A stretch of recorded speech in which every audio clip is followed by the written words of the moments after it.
At 7:42 a.m., August 17, 1943, a single mechanic on a muddy New Guinea airstrip made a choice the Army Air Forces would call reckless. A rookie P-38 pilot was launching into 18 Japanese Zeros, and everyone knew he wouldn't survive a turning fight. The aircraft was fast, deadly in a dive, yet crippled by one fatal flaw: a tiny delay in the controls that killed pilot after pilot.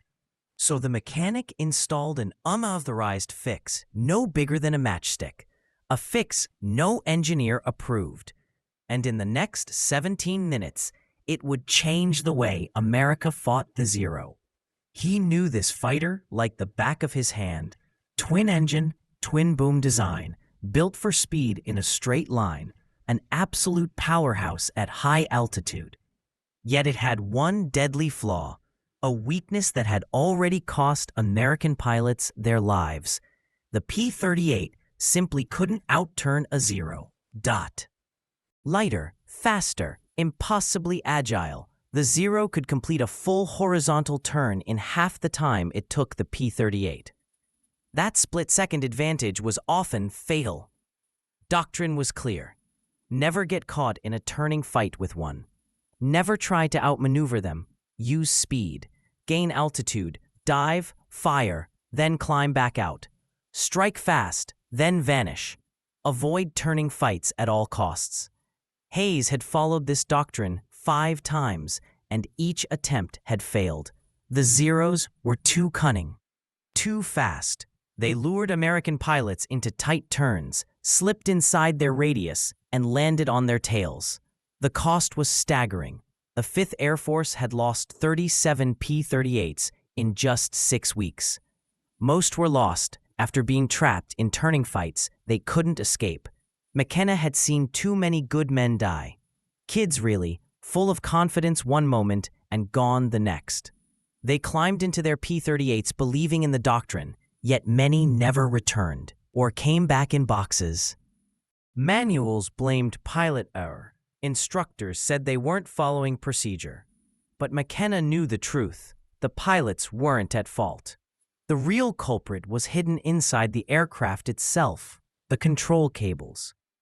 The P-38's aileron control cables ran from the twin booms to the tail, then forward through pulleys to the wing surfaces. There was slack, tiny, just over 1/3 of an inch at full deflection, but even that small gap caused a dangerous delay between the pilot's stick input and the plane's response. At high speeds, it barely mattered, but in tight, low-speed turning maneuvers, that fraction of a second could mean the difference between life and death. That tiny fraction of a second could mean the difference between rolling inside a Zero's turn or being shot down. 2 months earlier, McKenna had raised the issue with the engineering officer. The response: the cable tension was within factory specifications. That small slack was allowed, part of normal tolerances.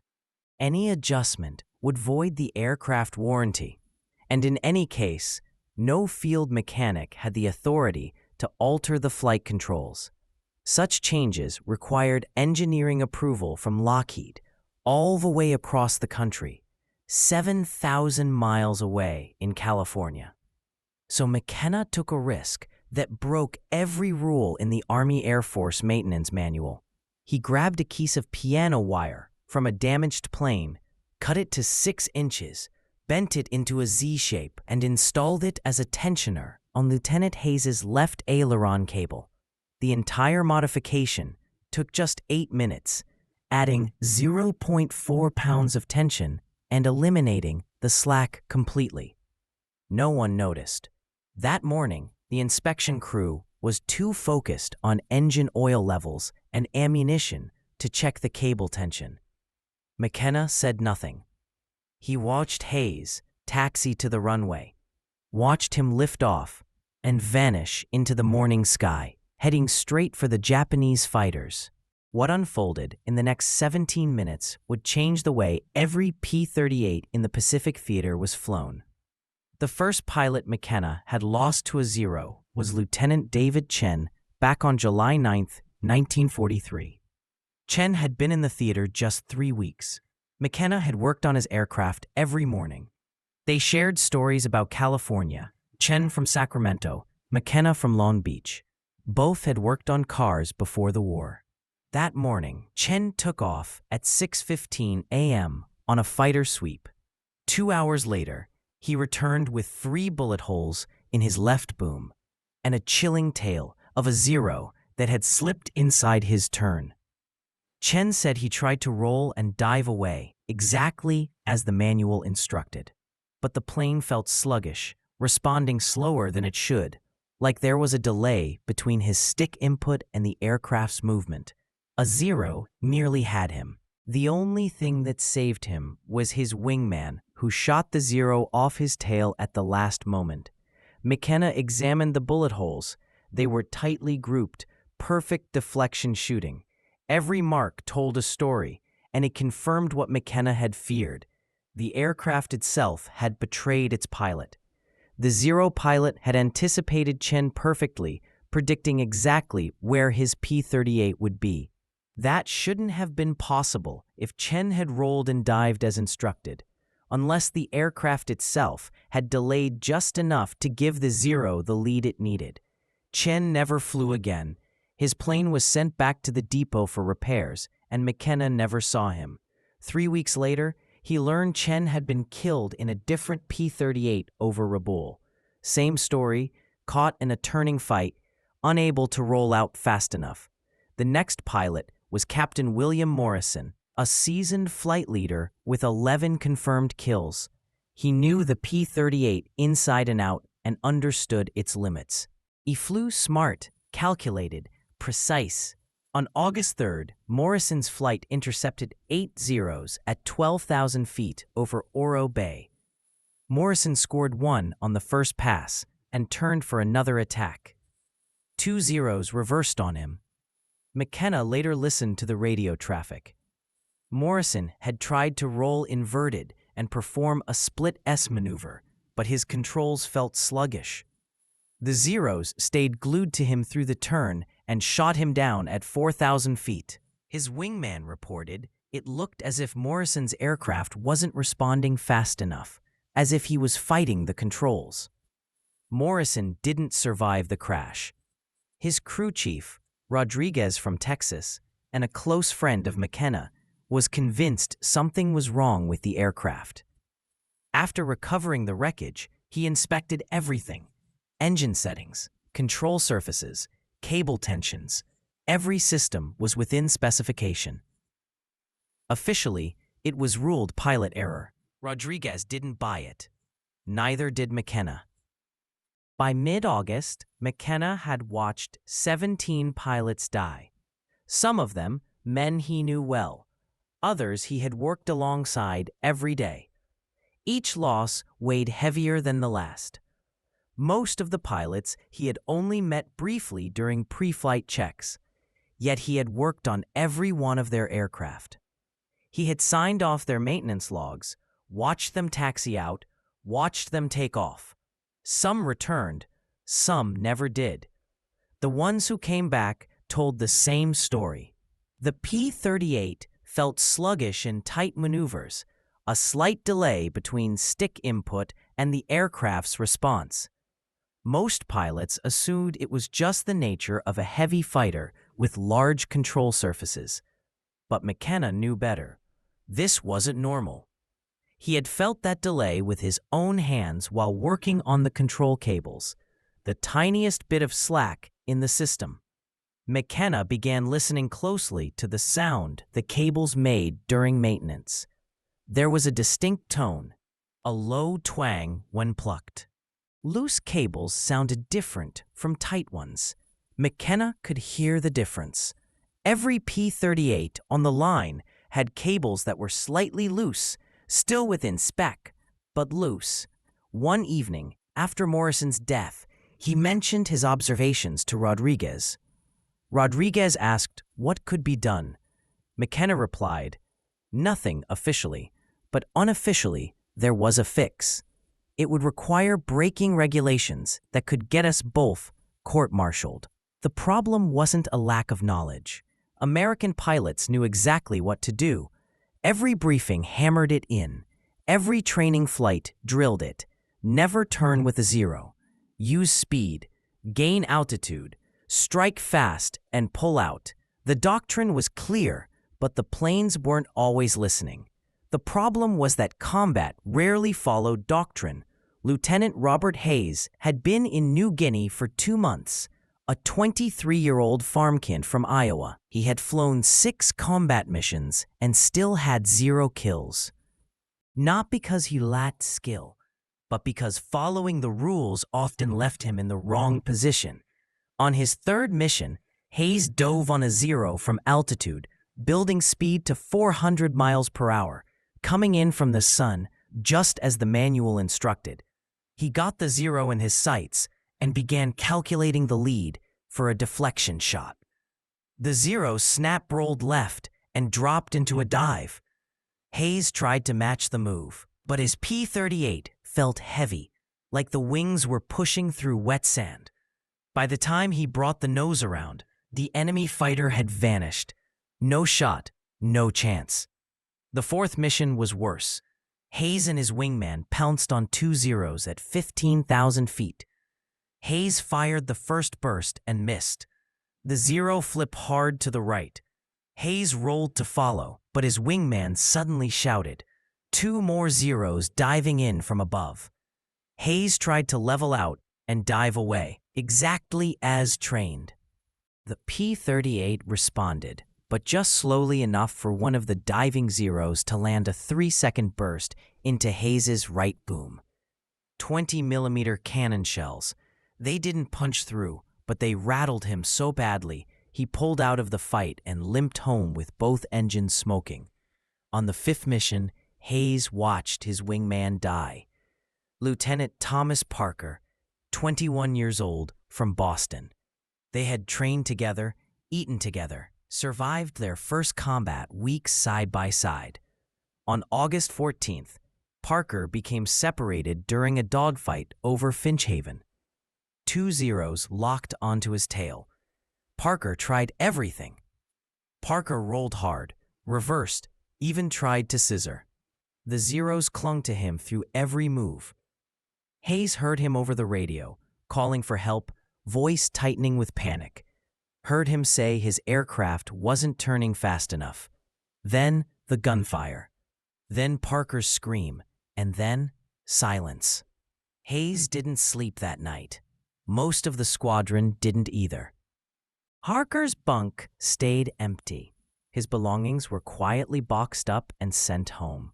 P-38 was listed as a combat loss, the maintenance report ending with the same cold line as always. No mechanical faults detected. The official report blamed Parker's death on pilot error during defensive maneuvering. McKenna didn't buy a word of it. He had serviced Parker's aircraft that very morning. Engine timing perfect, control surfaces aligned, cable tension exactly within spec. On paper, the airplane was flawless. But Parker still died, and McKenna knew the truth. That split-second delay in the controls, the tiny bit of slack the manual claimed was acceptable, had killed Parker just as surely as it had killed Morrison, Chen, and 14 others. What haunted McKenna most wasn't the paperwork. It was the smell. Every morning, as McKenna stepped into the maintenance bay, the same mix of aviation fuel, hot metal, and hydraulic fluid hit him. A harsh reminder that B's machines were headed back into combat. Some would return, many wouldn't. And every dawn, McKenna stood in the same place, breathing the same smells, working on more aircraft, watching more pilots walk toward machines that couldn't always respond fast enough to save them. On the evening of August 16th, Hayes walked into the maintenance area and found McKenna working on his P-38. Hayes asked if there was anything McKenna could do to make the aircraft roll faster. Anything at all. He didn't care about regulations. He just wanted a fighting chance. McKenna looked at him and saw the truth written across his face. Fear, exhaustion, desperation.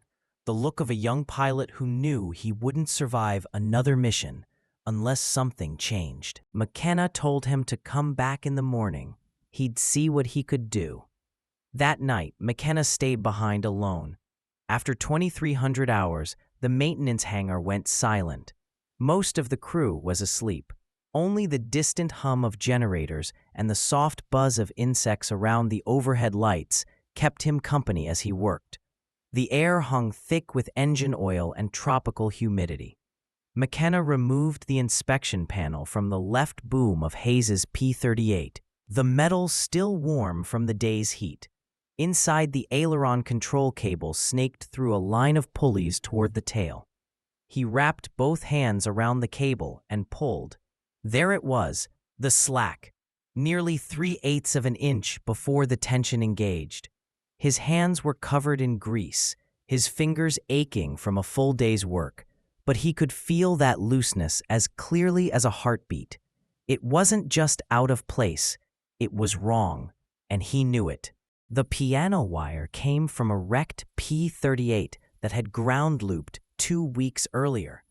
The aircraft was scrap, but McKenna had stripped anything useful before it was hauled to the depot, including a 6-inch length of high-tensile piano wire from the rudder trim system. He'd thrown it into his tool bag without knowing why. Now, he knew. Sitting on the hangar floor, he shaped the wire into a tight Z-form with a pair of pliers. The metal resisted every bend.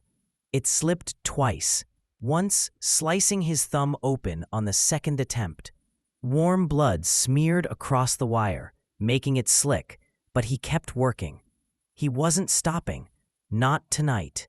He wiped the blood on his coveralls and kept at it. 8 minutes passed before he finally got the bend right. The Z-shaped wire would act as an inline tensioner, adding just enough preload to the cable to eliminate the slack. Installing it was another challenge. The boom was cramped. McKenna had to work with one hand while holding a flashlight in the other. The beam swung constantly, casting jumping shadows across the cable system. His shoulder pressed against the metal structure, edges cutting into his arm, but he didn't stop. Sweat ran down his back despite the cool night air. McKenna disconnected the cable at the pulley junction, fingers fumbling with the clevis pin. It slipped and bounced somewhere inside the cramped boom. 5 tense minutes passed as he groped in the dark until he finally found it. All the while, his heart pounded. If the engineering officer caught him tampering with a flight control system, he could face a court-martial, possibly a dishonorable discharge, maybe even prison. But Hayes would die if McKenna didn't act. He slipped the piano wire tensioner between the cable end and the pulley, then reconnected the cable. The fit was tight. He had to force the clevis pin through. When it finally seated, he tested the tension by hand, pulled on the cable. No slack. The control surface responded instantly. Perfect. McKenna replaced the inspection panel, cleaned his tools, wiped the blood from the wire and his hands, and stepped out of the hangar at 1:15 a.m. The tropical night was humid and still. Somewhere in the distance, he heard engines, Japanese night raiders most likely. The sound made his stomach tighten. He had just modified a flight control system without authorization, used a non-standard part, and broken at least a dozen regulations. If it failed in flight, Hayes would crash, and McKenna would bear full responsibility. But if it worked, Hayes might live. McKenna went to his bunk and didn't sleep, staring at the ceiling until dawn. At 6:30 a.m., he walked to the flight line, watching the crew fuel and arm Hayes's P-38, watched Hayes head out for his pre-flight briefing and climb into the cockpit. At 7:42 a.m., Hayes lifted off. McKenna stood on the flight line, watching the P-38 climb into the morning sky.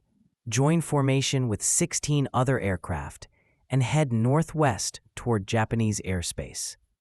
All he could do now was wait. The engagement began at 8:14 a.m.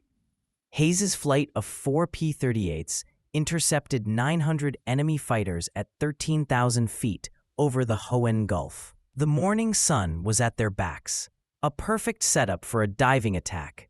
Hayes flew in the number 3 position. His element leader called out the bounce. They rolled in. Hayes locked onto a 0 at the rear of the formation. He dove from altitude, building speed to 380 miles per hour. The 0 grew larger in his gun sight. Hayes could see the painted rising sun on the fuselage, the pilot's head in the canopy. He pressed the trigger.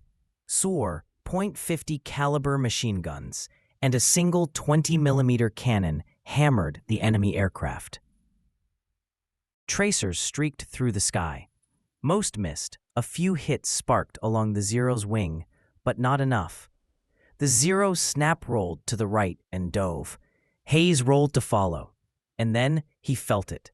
The P-38 responded instantly. No delay, no lag.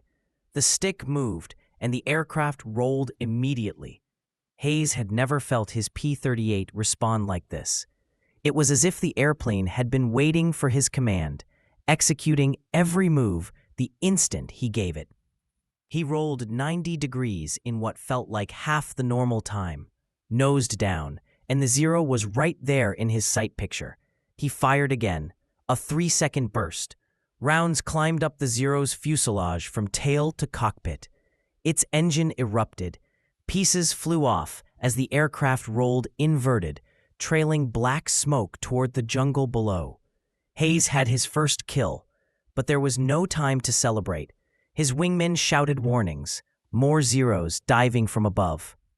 Hayes looked up and saw 3 0s diving toward him, shallow and fast. They'd seen him take down their comrade, and now they wanted revenge. He shoved the throttles forward, trying to climb, but the 0s were faster in the dive. They'd be on him in seconds. His only choice was to reverse and fight.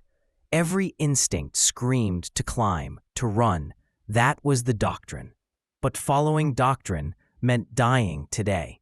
He rolled hard left and pulled. The P-38 snapped around like nothing he had ever felt before. The P-38's nose leveled through the horizon.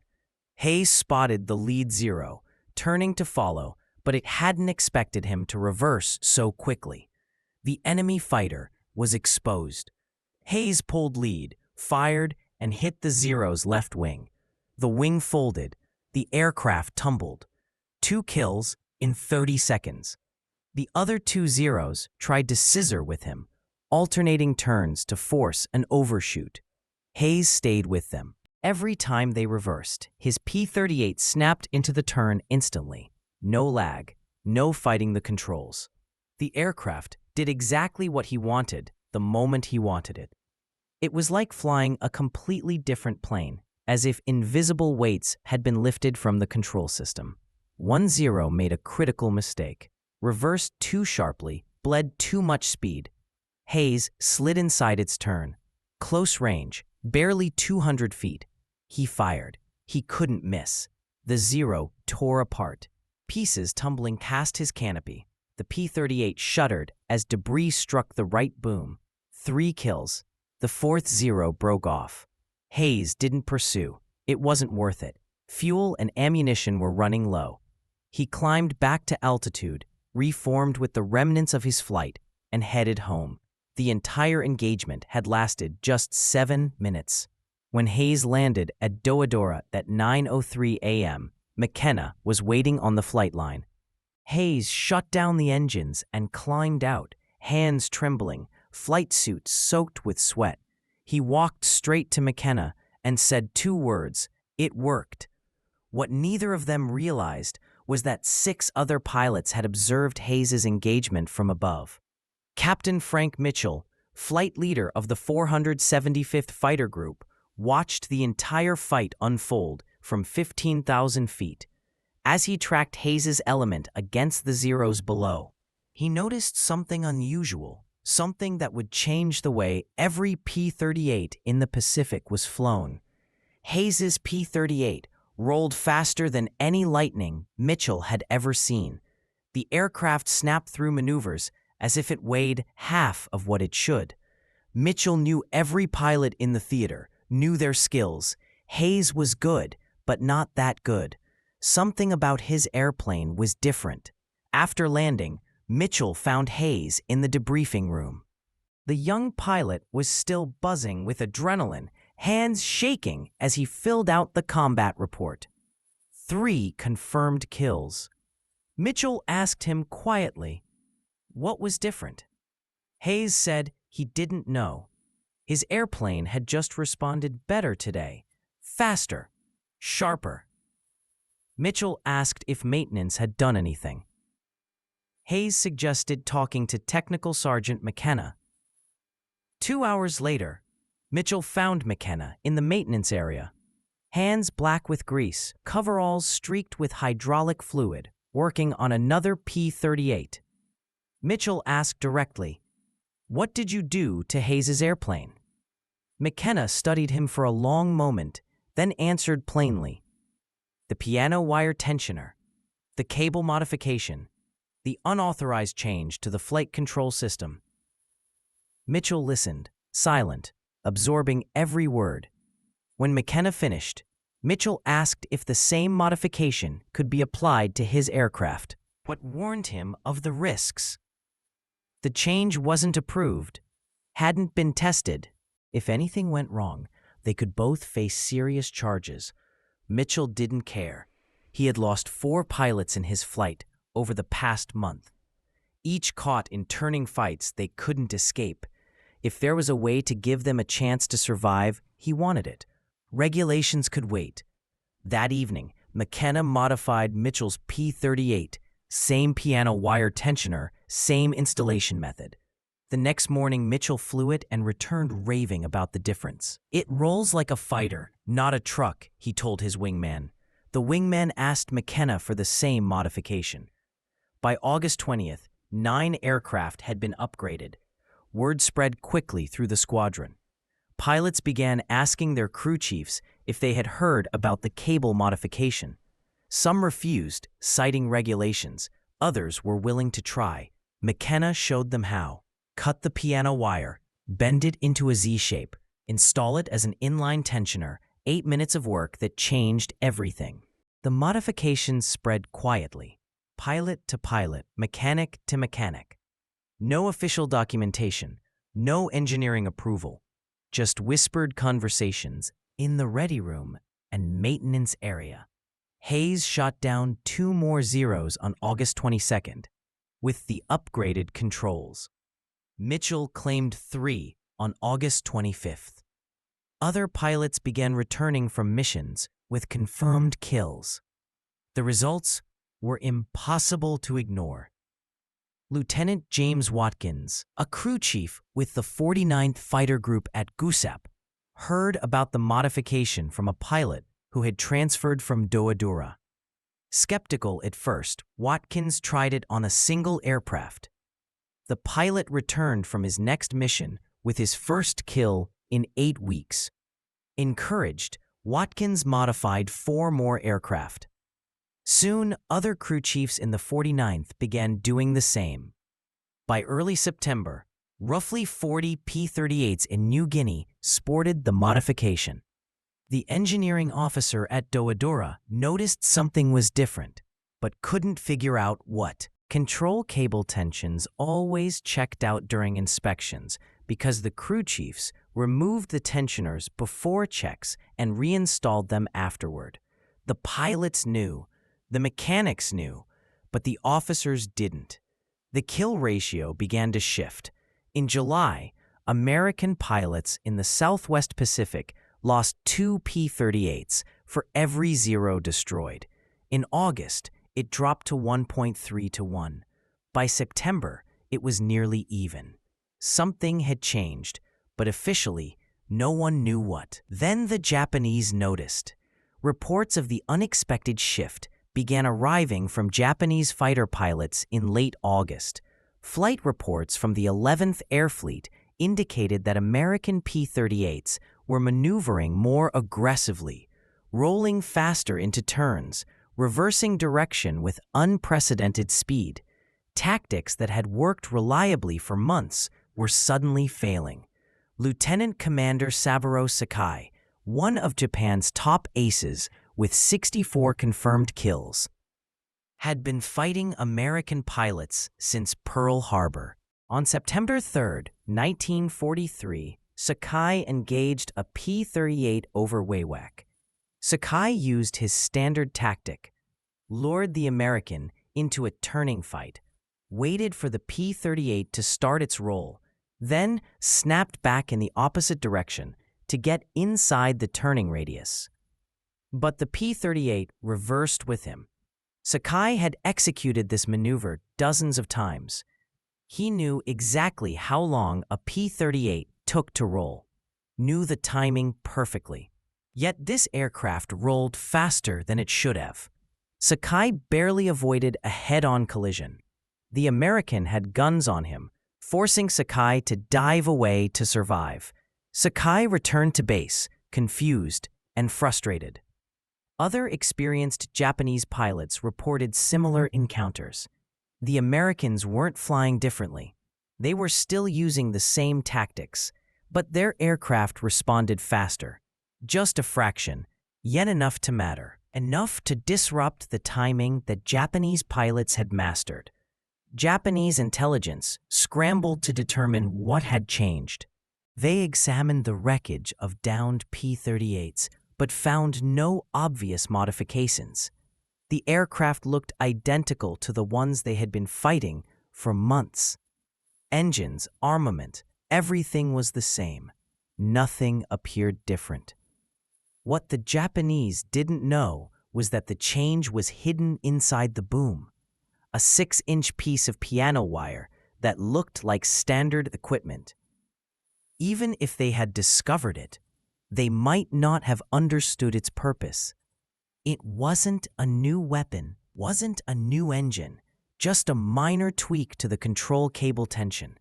Yet that small change was costing them pilots. By mid-September, Japanese pilots were losing aircraft to P-38s at rates they hadn't seen since the early days of the war. The psychological impact was profound. For 2 years, Zero pilots had dominated turning fights, confident they could outmaneuver any American aircraft. That confidence was eroding. Pilots who once pressed attacks were now cautious, hesitant, unsure if their tactics would succeed. The Japanese tried to adapt, but the P-38s were no longer the same. Some Japanese pilots stopped attempting turning fights with P-38s, opting instead for hit-and-run tactics. But that meant surrendering their main advantage. The Zero's strength was maneuverability. Fighting like a P-38 meant fighting on American terms, and the P-38 was faster, more heavily armed, and could endure more damage. Others tried to compensate with increased aggression, closing to shorter range, taking more risks. But aggression without the ability to outturn the enemy only meant dying faster. Several experienced Japanese pilots were killed in September attempting tactics that had worked flawlessly in July. The fundamental problem was that they were fighting an enemy they couldn't see. They knew something had changed, but they didn't know what, and they couldn't figure out how to counter it. You can't develop tactics against a modification you don't even know exists. By the end of September, the 11th Air Fleet had lost 38 fighters in combat against P-38s. American losses in the same period were just 22 aircraft. The ratio had reversed. For the first time in the Pacific War, P-38s were defeating Zeros at better than a 1-to-1 rate. Japanese command issued strict orders. Avoid engaging P-38s unless you held a significant numerical advantage. That directive marked a turning point. The zero had gone from hunter to hunted, and it all came down to a single piece of piano wire installed by hand, unauthorized, and never officially documented. The Army Air Force Engineering Command learned of the modification in October 1943. A maintenance inspector at WWII noticed inconsistent cable tension readings and traced the discrepancies to the piano wire tensioners.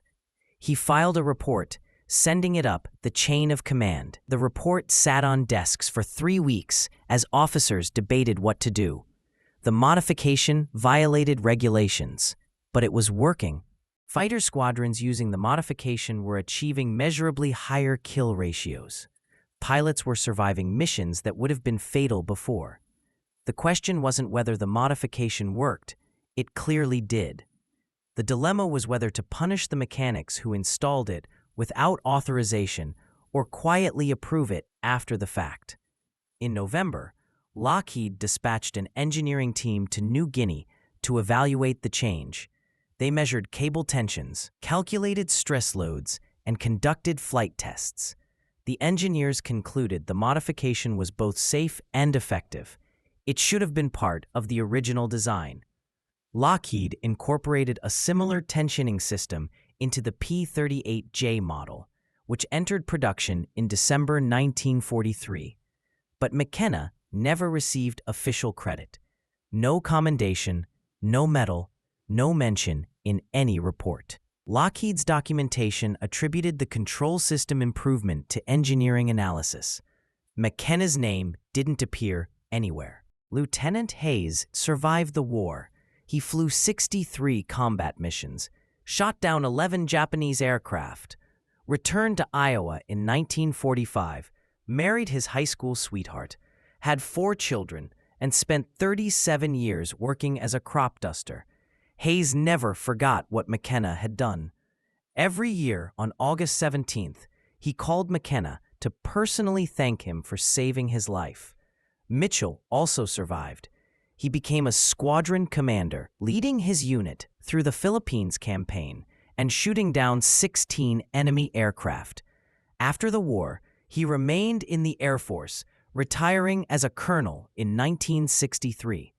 He shared the story of McKenna's modification with every young maintenance officer he supervised, ensuring they understood that sometimes the best solutions come from enlisted mechanics who notice problems the engineers miss.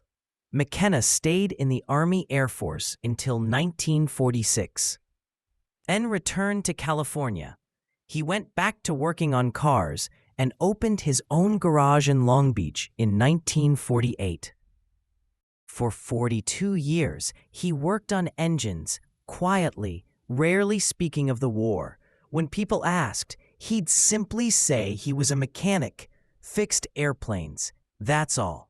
In 1991, a military historian researching P-38 modifications discovered references to the piano wire tensioner in New Guinea maintenance logs. The historian tracked down McKenna through veteran registries.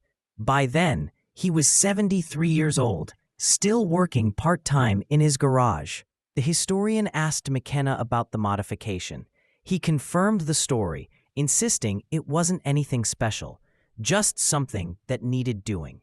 Based on improved survival rates in squadrons that used it, the historian estimated that the modification may have saved 80 to 100 American pilots' lives.